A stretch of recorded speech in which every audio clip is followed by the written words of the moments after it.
اب سب لوگ جیب میں بھرتے جائیں گے تو میری جیب پھٹ جائے.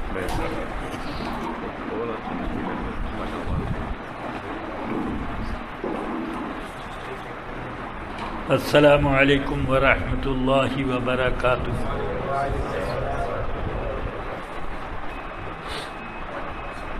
الحمد للہ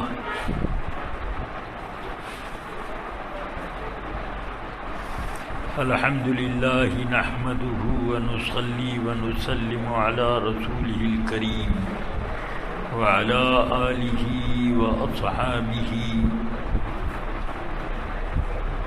أعلى الصلاة وأجل التسليم.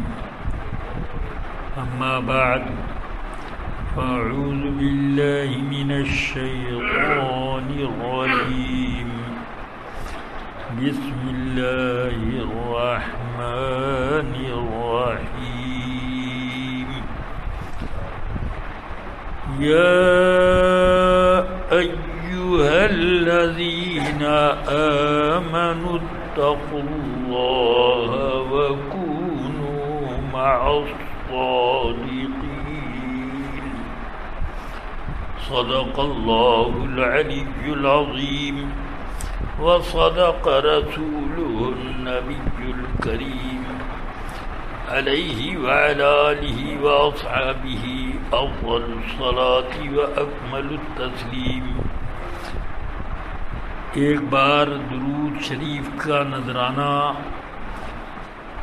سید کائنات صلی اللہ علیہ وسلم کی بارگاہ بے کس پناہ میں پیش کر لیں. اللہم صلی علی سیدنا مولانا محمد معدن الجود والکرم وآلہ واصحابہ وبارک وسلم. برادران گرامی،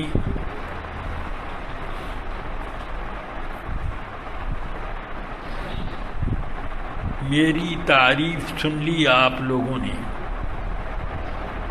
اس تعریف پر آپ دھیان نہ دیجیے، بلکہ میں جو کہنا چاہتا ہوں اس کو غور سے سنیں اور بات پسند آئے تو دل میں جگہ دیجیے. میں آپ کو کون سا مال کس بھاؤ بکتا ہے اور کتنا اس میں نفع ملتا ہے یہ بتانے کے لیے نہیں آیا ہوں،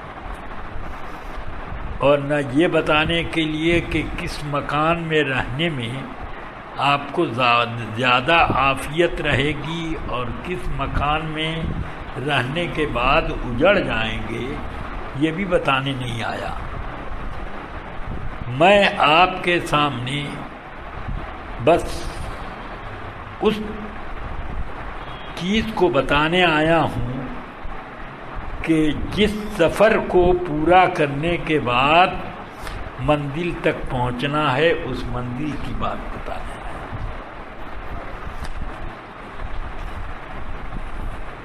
یعنی اللہ تعالی نے دنیا میں ہم لوگوں کو بھیجا تو یہ ہمارا مقصود اصلی نہیں ہے دنیا.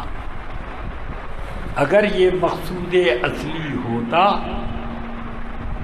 تو اللہ تبارک و تعالی اور اس کے رسول ہمیں دنیا میں خوب دنیا کی دولت سمیٹنے اور یہاں کا عیش و عشرت حاصل کرنے کے لیے بہت متوجہ کرتے، مگر آقائے کائنات نے تو یہ فرمایا کن فی الدنیا کأنک غریب او عابر سبیل. دنیا میں اس طرح رہو جیسے کہ تم ایک مسافر ہو یا کسی راستے کو طے کرنے میں لگے ہو. مسافر جب رہتا ہے تو اپنی منزل پر وہ پہنچ کر دم لیتا ہے۔ تو مسافر اپنے ساتھ اتنا ہی سامان رکھتا ہے جتنا سامان اس کو سفر میں کام آوے، فالتو نہ ہو۔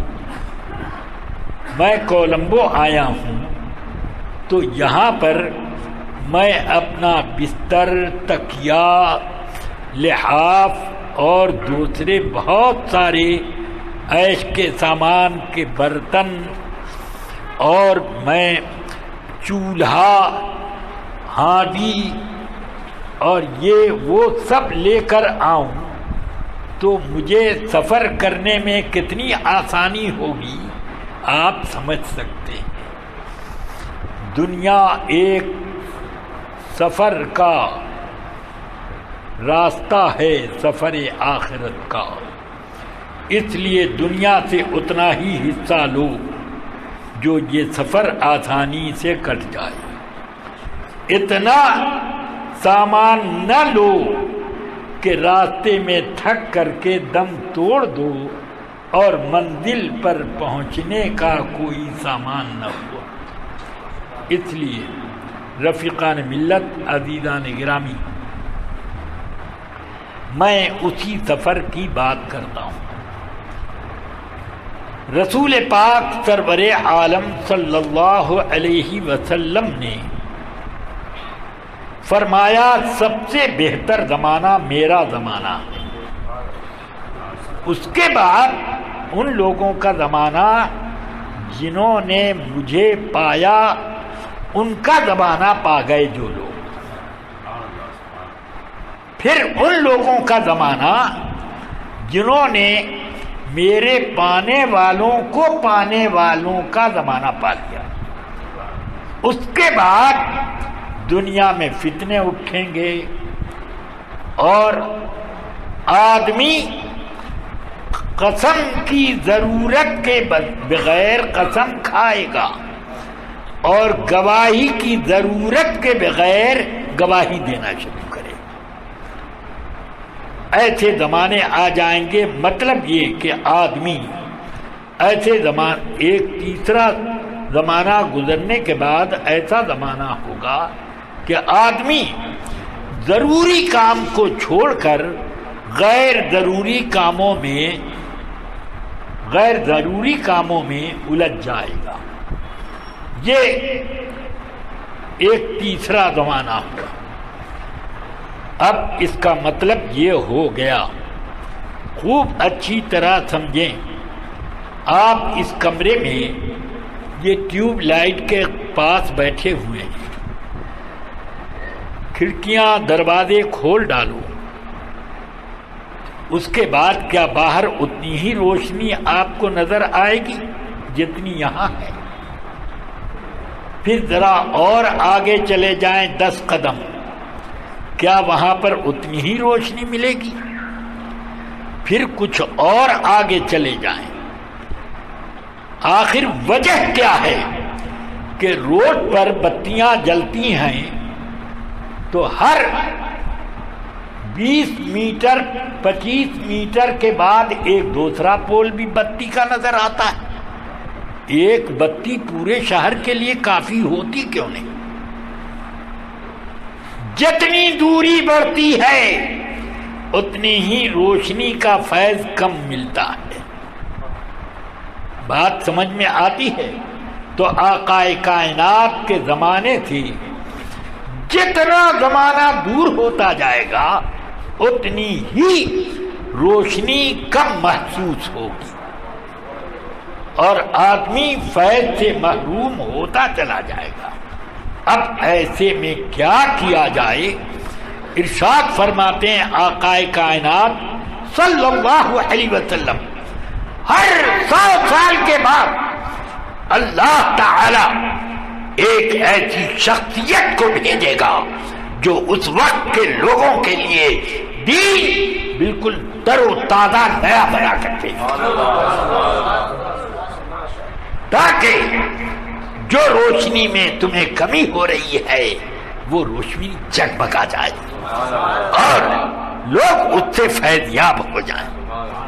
بات سمجھ میں آتی ہے کہ نہیں؟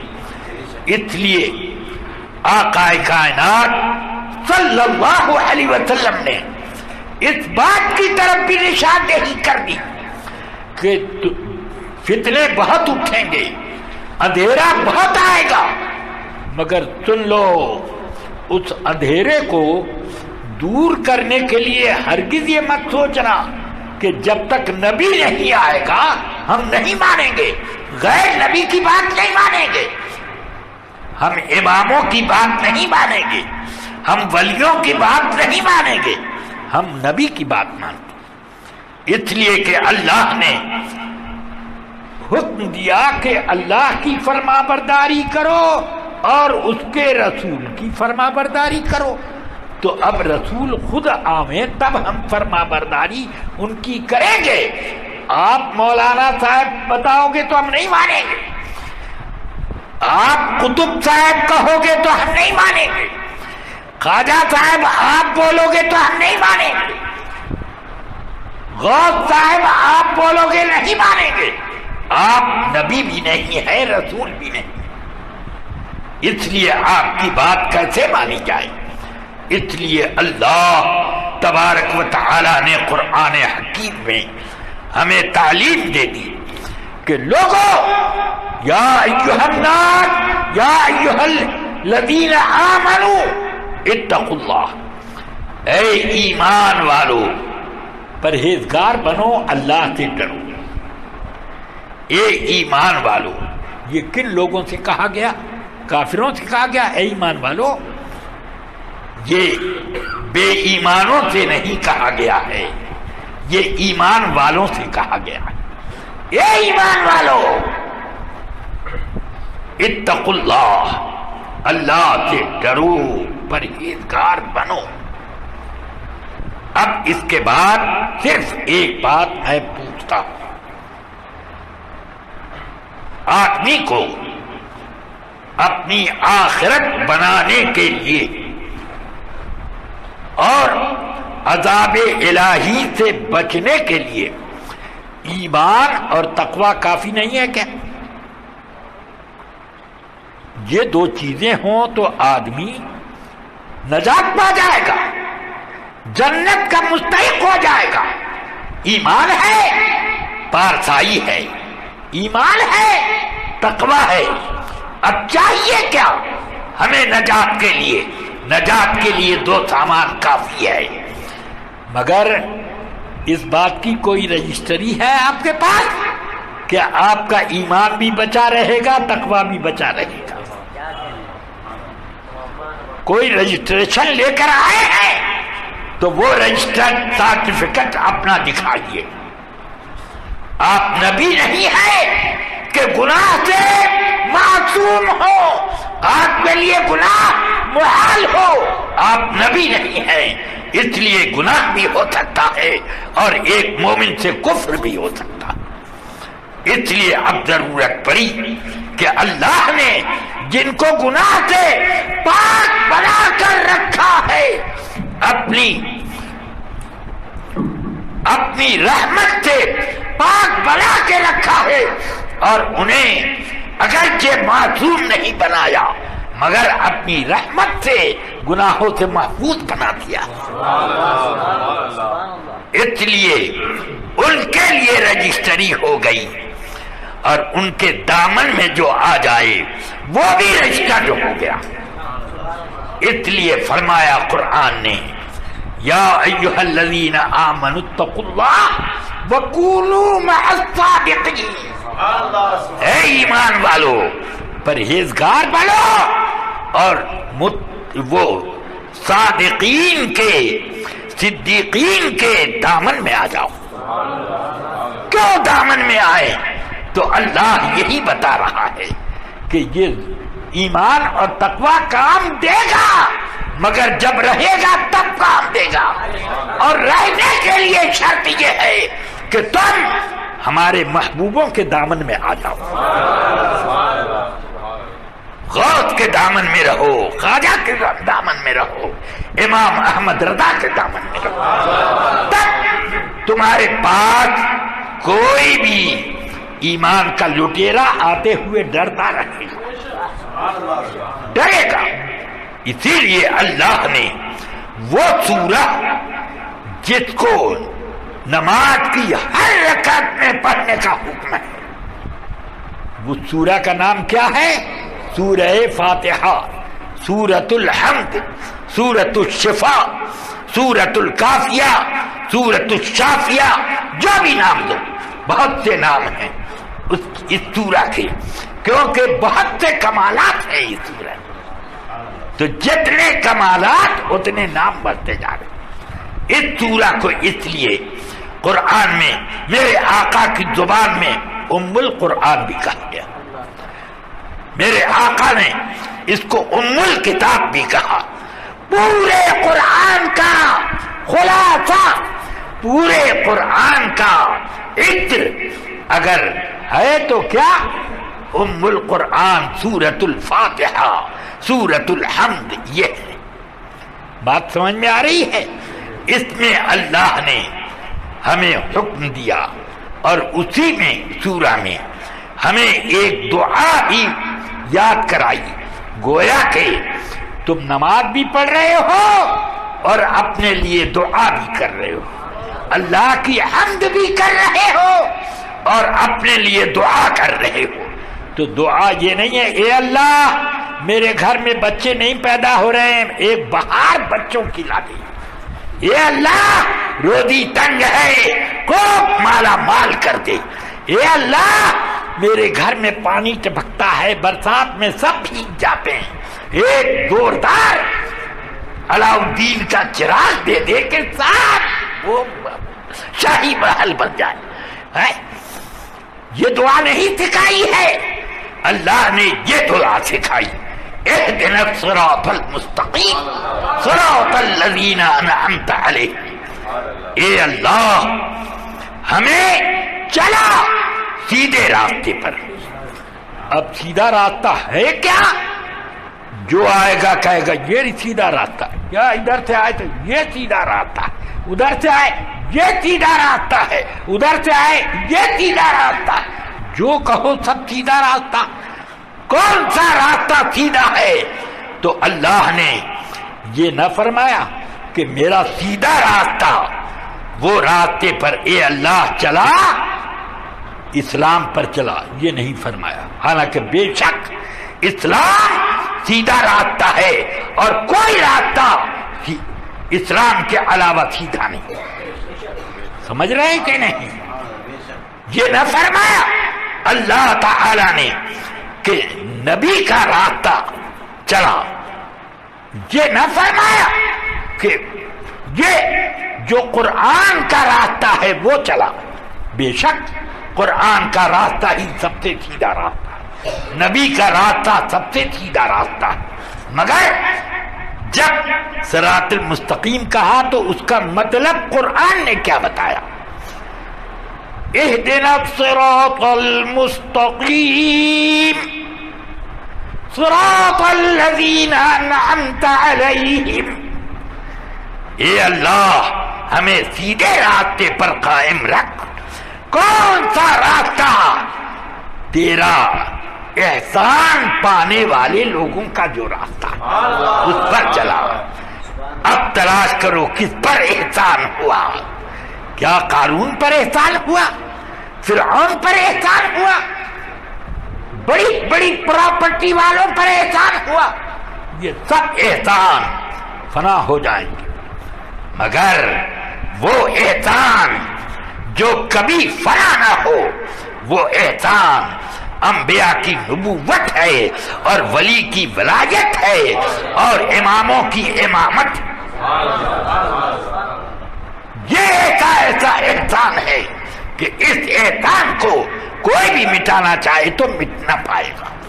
تو اب اشارہ کیا گیا صراط الذین انعمت علیہم کا مطلب یہ ہے کہ جو پیدا ہوگا وہ یہی کہے گا میں اسلام پر ہوں، میں اسلام پر ہوں، میں سیدھے راستے پر ہوں، میں قرآن کے راستے پر ہوں، میں حدیث کے راستے پر ہوں. یہی کہتا جائے گا، مگر سچا ان میں وہ مانا جائے گا جو کہ سچوں کے راستے پر ہے.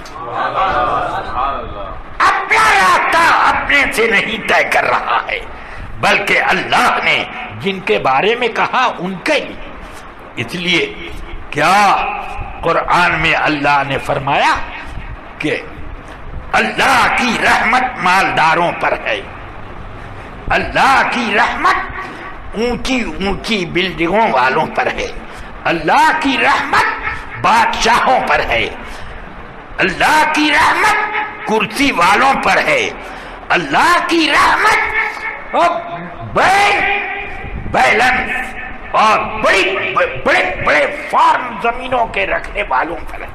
بلکہ فرمایا ان رحمت اللہ قریب من المحسنین, اللہ کی رحمت محسنین سے قریب ہے. اب جس کو اللہ کی رحمت چاہیے تو وہ ڈائریکٹ اگر تلاش کرتا ہے کہ قرآن میں سے لے لوں یا حدیث میں سے لے لوں تو ناکام رہے گا. وہ محسنین کا دامن پکڑے گا تب اللہ کی رحمت ملے گا, تب وہ قریب آ کر کے رحمت الہی پائے گا. اب یہ باتیں میں نے تھوڑی تھوڑی آپ کے قریب کر دی. اب اللہ نے انعمت علیہم فرمایا تو جن پر اللہ کا احسان کون ہے تو وہ کون؟ تو اللہ نے فرمایا من الذین انعم اللہ علیہم من النبیین والصدیقین والشہداء والصالحین. انعام پانے والے کون ہیں؟ انبیاء کرام ہیں. ایک صدیقین ان کے ایک نمبر کے نائب, اور شہداء یہ 2 نمبر پر, صالحین یہ 3 نمبر پر. بات انہی میں گھومو پاؤ گے. صدیقین وہ انبیاء سے جڑے ہوئے ہیں, شہداء اور صالحین یہ صدیقین سے جڑے ہوئے ہیں. اب جو اس سلسلے سے سلسلہ جو جڑا ہوا ہے ان سے جڑے گا تو وہ جڑا ہوا ہے, ورنہ وہ ان سے منقطع ہے. اس لیے اب دیکھو یہ صدیقین کا سلسلہ, یہ صحابہ کرام ہیں, ان میں صدیق اکبر صدیق ہے.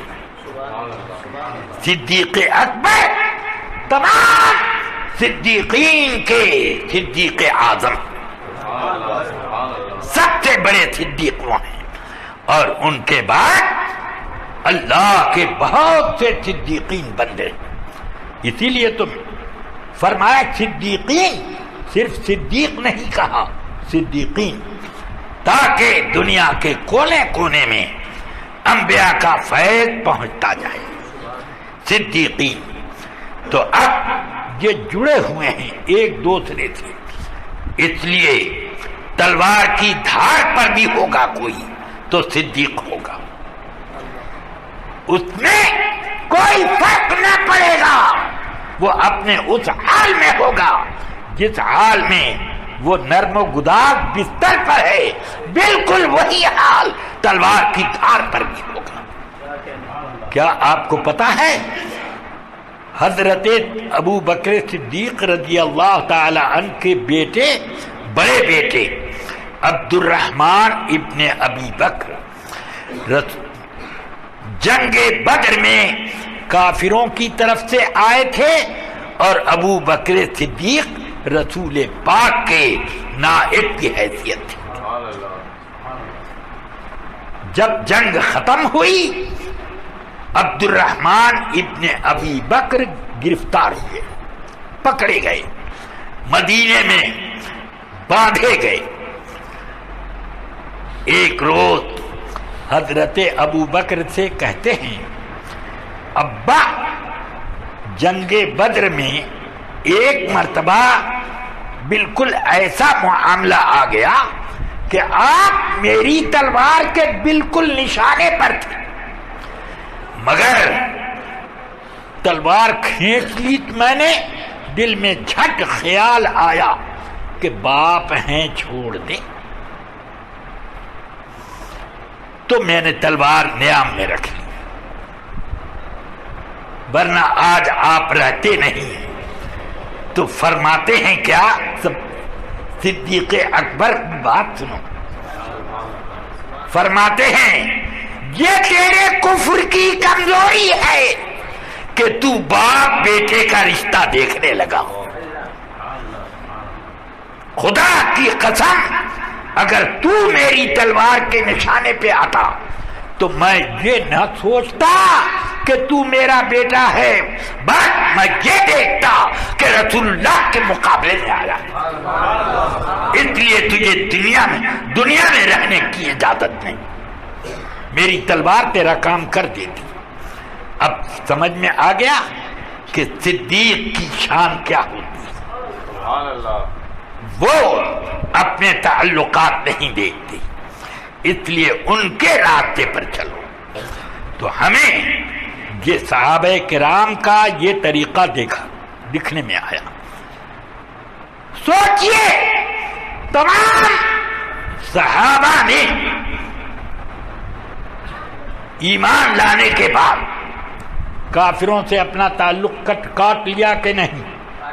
اپنے رشتہ داروں سے، باپ نے بیٹے سے، بیٹے نے باپ سے، باپ اسلام لایا تو بیٹے سے الگ، اب بیٹے نے اگر اسلام قبول کیا اور باپ نہیں قبول کرتا تو بیٹا باپ سے الگ کیوں ہوا؟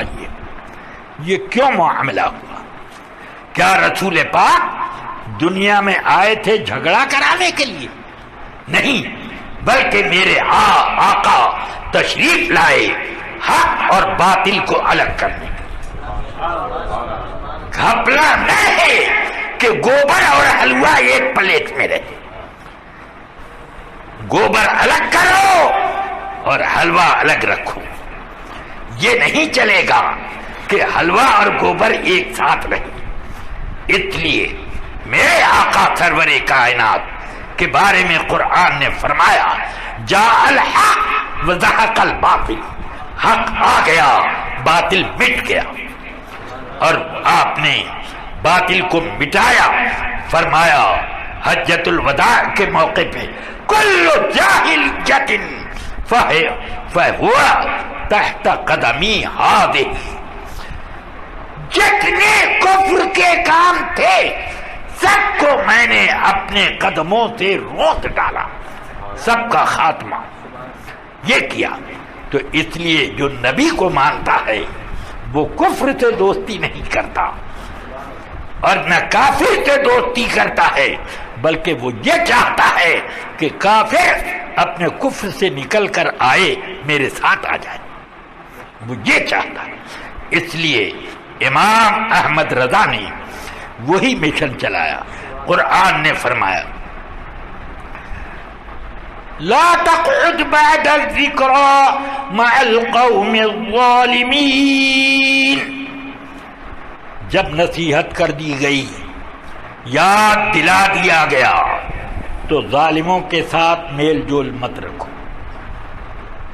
فرمایا لا ترکنوا الی الذین ظلموا فتمسکم النار، تم لوگ ظالموں کی طرف نہ جھکو ورنہ جہنم اپنے لپیٹ میں لے لے گی۔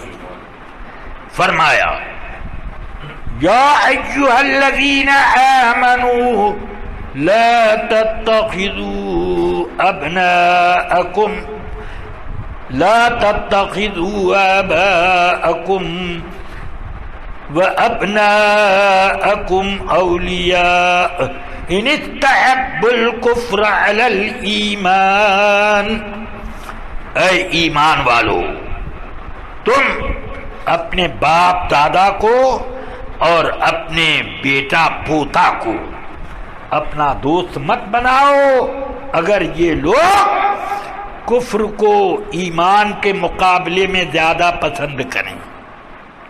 کیا مطلب ہوا؟ باپ باپ ہے مگر کفر پر ہے تو اس کو اپنا دوست مت سمجھو. اگر بیٹا بیٹا ہے جب بھی اگر کفر کو پسند کرے تو ایمان والا ہے, تو اس سے بچ کر رہ, دوستی مت گانٹ. یہ قرآن کا حکم. پھر فرمایا میرے رب قدیر نے لا تجد قوما يؤمنون بالله واليوم الآخر يوادون من حاد الله ورسوله ولو كانوا آباءهم أو أبناءهم أو إخوانهم أو عشيرتهم کہ نہ پاؤ گے تم ایمان والوں کو, نہ پاؤ گے کہ ان لوگوں سے دوستی کریں جو اللہ اور رسول سے کسی معاملے میں مخالفت رکھتے ہوں, ان کے ساتھ دوستی نہ کریں. اگرچہ اپنے باپ ہوں, بیٹے ہوں, اولاد, بھائی, خاندانی لوگ ہوں, مگر ان کے ساتھ دوستی نہیں کریں. سمجھ میں آئی بات؟ کیا مطلب ہوا؟ نہ پاؤ گے ایمان والے کو کہ وہ دوستی کرے. اس کا مطلب یہ ہے کہ جو ایسے لوگوں سے دوستی کرتا ہے وہ ایمان والا نہیں. جو ایمان والا ہے وہ دوستی نہیں کرے گا. تو اس لیے رفیقان ملت یہ ضروری ہے کہ اگر آخرت کا سب سے قیمتی اور آخری توشہ ایمان بچا کر رکھنا ہے تو اس کے لیے چنو دوستی کے لیے اللہ کے محبوبوں کو, اللہ کی طرف سے جو دین کی حفاظت پر مامور ہیں ان کو چنو. سمجھ میں آ گئی بات؟ اس لیے جو لوگ اپنے کو اہل حدیث کہتے ہیں ان سے اگر کہا جائے تمہارے مولانا تو ایسے لکھتے ہیں, چلو مولانا کو ٹھوکر مارو, ہم مولانا کو نہیں مانتے. ارے تمہارے کئی مولانا نے لکھا, نہیں مانتے, ہم قرآن حدیث کو مانتے ہیں. میں نے کہا ٹھیک ہے, تم لکھ کر کے دے دو کہ تم فلانے فلانے مولانا کو نہیں مانتے, لکھ کے دو. کہا کہ لکھیں گے, ہم لکھیں گے بھی نہیں. یا اللہ, یہ کیا ماجرا ہے؟ ہمیں چپ کرنے کے لیے تو کہتا ہے کہ ہم ان کو نہیں مانتے, اور لکھ کر دینے کا جب مطالبہ ہوتا ہے تو بھاگتا ہے کہ نہیں لکھ کے دیں گے. اس کا مطلب ہے وہ ہمیں فریب دے رہا, ہمیں دھوکہ دے رہا. جس کی بات کو وہ غلط کہہ رہا ہے اس کو غلط کہہ کر کے بھی اس سے اپنا رشتہ کاٹنے کو تیار نہیں. غلط کہتا ہے مگر اس کے خلاف بولتے ہوئے ڈر رہا ہے. اب سنو, ہم تو یہ دیکھتے ہیں کہ ہمارے بزرگوں نے جو لکھا, ہر آنے والا بزرگ اپنے پہلے والے بزرگ کی سچائی کا ہے. امام شافعی نے کیا لکھا, مزنی نے صحیح مانا, ان کے شاگردوں نے صحیح مانا. مالک نے کیا لکھا, تمام مالکی اس کو مانے. ابو حنیفہ نے کیا لکھا, تمام حنفی مانے. امام ابو یوسف بھی مانے. امام ابو یوسف نے کیا لکھا, اب اس کو ان کے بعد والے مانے. حلوانی مانے, ان کو قاضی خان مانے, ان کو ابن نجیم مانے, ان کو سب مانے, ابن حمام مانے, یہ مانے وہ مانے.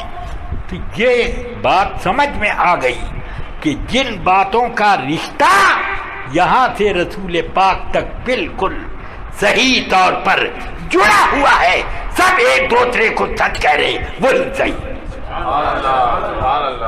اور جب کہیں بیچ میں ایک کا غلط ہونا ثابت ہو جائے بس وہاں سے کٹ گیا.